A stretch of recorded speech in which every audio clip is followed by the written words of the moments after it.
Sa video ito ituturo ko sa inyo kung paano mag-load ng Globe Retailer SIM gamit ang inyong GCash account. Kaya tara, samahan nyo at panoorin natin ang video na to. Pero bago yan, sa mga hindi pa nakasubscribe sa akin, kayo na ang bahala. So unang gagawin natin, punta lang tayo sa mga search engine na ginagamit natin, kagaya sa akin Google Chrome, at pagkatapos i-type lang natin ang new.globe.com.ph. So ganito po yung pagka-type ninyo. So new.globe.com.ph. And then may makikita po tayong ganito. At dahil sa gusto nating loadan yung retailer SIM natin na Globe gamit ang ating GCash account, so hanapin at i-click lang natin itong quick links. Ito po itong nasa taas. So i-click lang natin yan. And then may makikita na po tayong box na may nakalagay na quick links na kagaya nito. So ito guys, i-click lang natin yan. And dito may makikita tayong buy load, register your SIM, help and support. At dahil sa gusto nating loadan yung retailer SIM natin, i-click lang natin itong buy load. Then after that may makikita po tayong ganito. So dito kailangan nating ilagay yung number ng ating retailer SIM. So dito ilagay nyo po guys, and make sure tama yung ilalagay ninyo. Kasi nag-try ako na copy-paste tapos dinretso kong paste dito. At nagulat ako, may nakalagay na ganito. Sorry, hindi ito valid na preferred number. So pag nag-copy-paste kayo guys, magiging dalawa po yung 0909. Kasi may nakalagay na una na 09. Kaya make sure kung i-copy-paste niyo, i-double check nyo yung dulo kung tama ba yung last number ng cellphone number ninyo na nilagay dito. Pero mas maganda talaga, i-type nyo na lang po yung cellphone number ninyo dito, yung retailer number ninyo. So ilagay nyo 09 ganyan kung ano yung sunod. So tama po talaga yung pagkakalagay. At pagkatapos kung okay na at na-double check na ninyo, dito sa baba pumili kayo kung personal or retail. At dahil sa retailer SIM yung papaluda natin, so i-click natin itong retail. And then after that, dito sa baba, pumili po kayo kung magkano yung gusto ninyong i-load. So dito, pwede kayo mag-load ng 200, 300, 500, 1,000, 2,000, 3,000 at 5,000 pesos. So nasa sa inyo na po yun kung magkano yung ipapaload ninyo. So sa akin, tinry ko lang, nilagay ko ng 200. At para naman sa mga nagtatanong, paano daw kung wala sa listahan dito yung gusto ninyong ipaload? For example, 1,500, ganyan, 2,500. So, ang sagot dyan, dito kayo sa baba guys. Dito, may nakalagay na box. So, dito i-click nyo kung magkano yung amount na gusto ninyong i-load. For example, 1,500, 2,500. So, i-type nyo na lang po dito sa box. At pagkatapos kung okay na at na-double check na ninyo, i-click nyo na po itong next. And then may makikita po kayong ganito. So dito, kailangan nyong pumili kung ano yung mode of payment na gagamitin ninyo. So pwede kayong pumili GCash ba or credit card or debit card. So kayo nang bahala kung ano yung mode of payment na pipiliin ninyo. Pero sa atin, ang ituturo ko sa inyo ay ang GCash, kung paano magbayad or magpa-load ng retailer SIM gamit ang GCash. So ito yung i-click natin.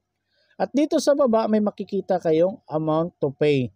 So 200 pesos, tapos nandito yung retailer number na nilagay ninyo, tapos yung total amount. At kung okay naman kayo dyan, i-click nyo na po itong pay 200 pesos. Kasi 200 pesos lang yung ipapaload ko.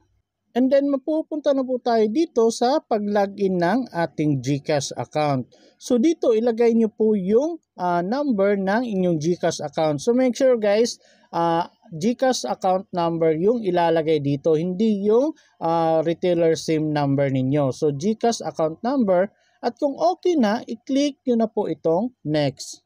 And then mapupunta po kayo dito sa paglalagay ng 6-digit authentication code na sinend sa inyong GCash account number.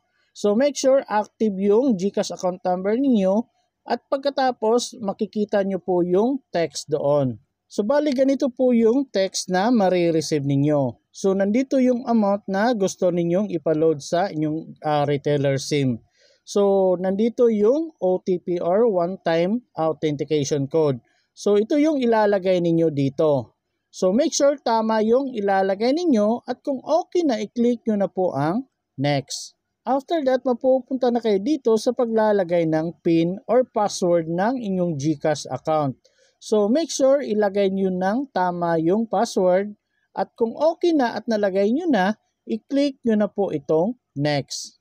After that, maglo-loading yan ng kaunti. So antay-antayin nyo na lang po pagkatapos may makikita na kayong ganito.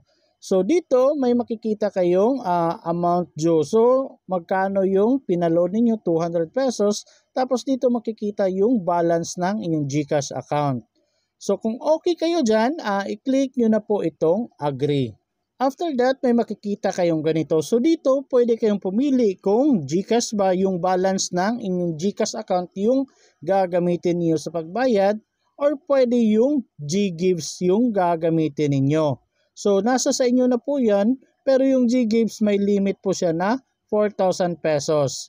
At dito sa baba, makikita nyo po yung amount na babayaran ninyo at kung may discount kayo, makikita nyo rin dito yung total amount nandito sa baba.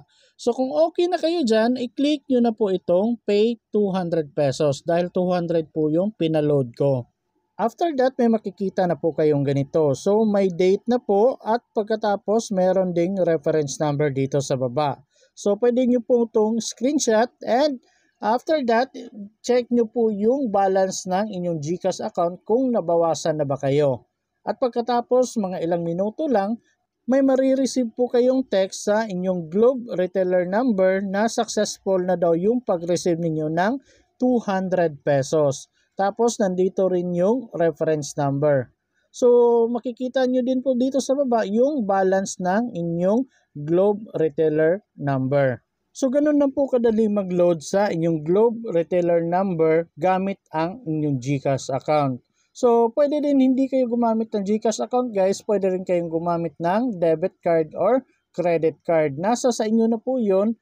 Same pa rin yung link na papasukan ninyo. Same pa rin yung website, doon pa rin kayo papasok at piliin nyo na lang po yung credit card or debit card. Depende na po sa inyo. Pero mas madali talaga GCash. And by the way guys, sa mga gustong mag-loan gamit ang inyong GCash account, may video na rin po ako dyan. Hanapin nyo na lang po sa description box, ilalagay ko na lang po. And kung paano mag-activate ng GGives. Kasi pwede po ninyong gamitin yung GGives ninyo sa pagpa-load sa inyong Globe Retailer SIM.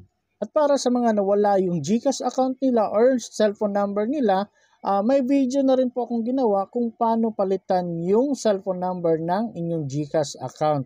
So ilalagay ko na din po yung link sa description box para hindi na kayo mahirapang maghanap.